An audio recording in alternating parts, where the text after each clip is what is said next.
All right, so it's really easy to decide that you want to embark on a money journey, whether it's the 1st of January, whether it's the 1st of a new quarter, the start of spring. It's really easy to say, okay, this is it. This is it. I'm going to get my money together. But usually within like 2 to 3 days, or if you're lucky, 2 to 3 weeks, you might just fall off. Like, it happens all the time.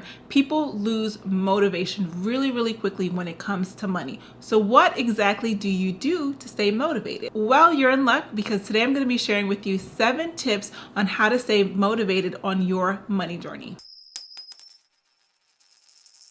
Hi, this is Camilla, the Focused Spender, and welcome to my channel. On my channel, I teach you how to get out of debt, save more money, and invest so that you can build wealth and leave a lasting legacy. So every time I tell people that I have gotten out of $65,000 worth of student loan debt in just 3 years, they're always amazed, and they always ask me the same question: how did you stay motivated? And believe me, it was really hard to stay motivated, especially when you're looking at everyone else living their lives and you're like, but I want to do that too.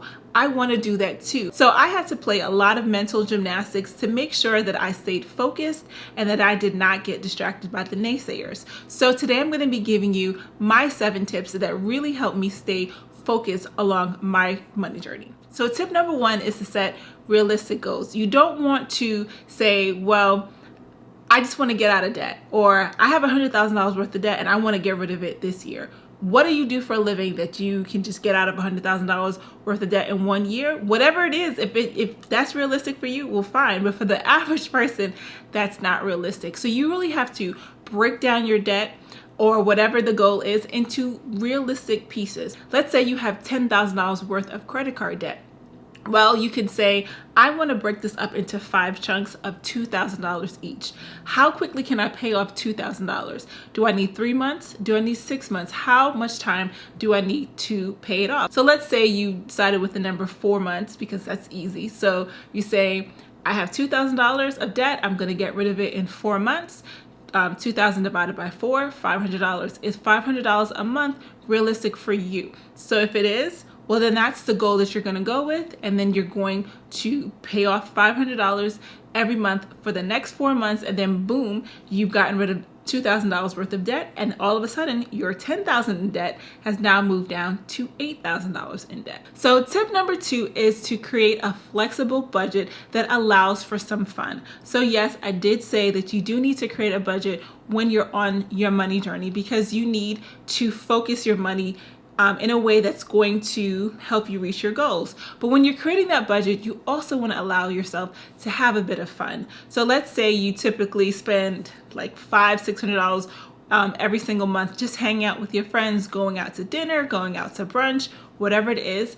Okay, you're gonna have to scale that back. But let's say you just say, I'm going to do $50 a month. I'm going to do $100 a month, because that's what my budget will allow. This way, you still get to hang out with your friends, maybe not as frequently, but you still get to hang out with them. But now what you're going to do is come up with creative ways to hang out with people that does not involve so much money. Or maybe it's, instead of going out 4 times a month or 6 times a month, you just go out once a month. And that once a month is when you're really just going to go all out and spend $100, and then that's it for the month. See you later. I'll see you next time. So make sure that you're building some type of fun and flexibility into your budget. So tip number 3 is to build in mini rewards. What is something that you will do for yourself once you've hit that short-term money goal?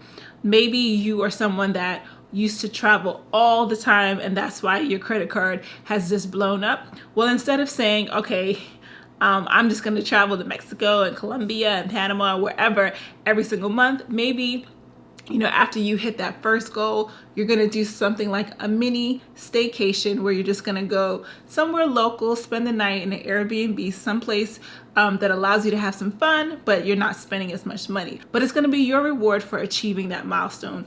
Or it could be something, instead of a vacation or staycation, it could be something that you've been thinking about purchasing. But you really want to come up with that idea first, so that you have something to look forward to, and that you're keeping your eye on while you are trying to reach your goal. So for me, I wanted a bag. I was like, when I get rid of all this debt, I'm gonna buy me a Louis bag. So I bought the bag once I got out of the debt. It took me 3 years. And then that was the last time I bought a really expensive handbag ever again. Like to this day, I'm gonna go to the outlet and I'm gonna buy the bag that's on sale, and that's it. So tip number 4 is to stop comparing yourself to others. Don't compare yourself to me. You don't want to say, well, the focused spender only took 3 years to get out of $65,000 of debt. I want to do the same thing. You don't know how much money I was making. You don't know what my bills were like. You don't know the reasons why I was able to do that for the most part. We could be in completely different situations. So you don't want to try and compare yourself to someone that has a completely different financial situation than you do. And you also don't want to, stay on Instagram and looking at people that seem to be doing all this stuff with their money. And they're like, oh, I have this nice house. I have these designer clothes. We don't know how they're spending their money. We don't know the level of debt they're in to attain all the things that they're showing off on the gram. So just focus on your money. That is not your business. Focus on your business and your money and just block out everything else around you. So tip number 5 is to remember why you're on your money journey. And I'm honestly not talking about anything lofty like, oh, well, I want to break generational curses. That's great. We all want to break generational curses, but you have to come up with something a lot more specific to you. Maybe you have a job that you hate, and if you just save some money, you could quit your job. Or maybe you want to invest, but you can't because you have all this debt. Or maybe bill collectors are calling you and you're tired of them calling you. So remember what it is that is really driving you and keep that as motivation. Maybe you want to buy a house and you just don't have the down payment money.